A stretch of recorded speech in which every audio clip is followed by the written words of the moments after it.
Welcome to our 5-step guide for using ChatGPT in a better way. Step 1. Choose the right prompt. Make sure your prompt is clear, concise and specific. This will help ChatGPT understand what you want and give you better responses. Step 2. Select a relevant topic. Choose a topic that is interesting and relevant to your audience, and one that ChatGPT is likely to have knowledge on. Step 3. Ask open-ended questions. Ask questions that require more than a simple yes or no answer. This will help ChatGPT generate more detailed and engaging responses. Step 4. Provide context.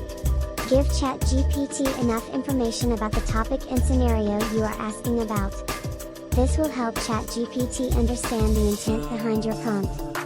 Step 5. Test your prompt. Before using your prompt in a live chat, test it to see how ChatGPT responds. This will help you identify any potential issues or misunderstandings that need to be corrected. By following these 5 steps, you can use ChatGPT in a better way and get more accurate and engaging responses. Thanks for watching.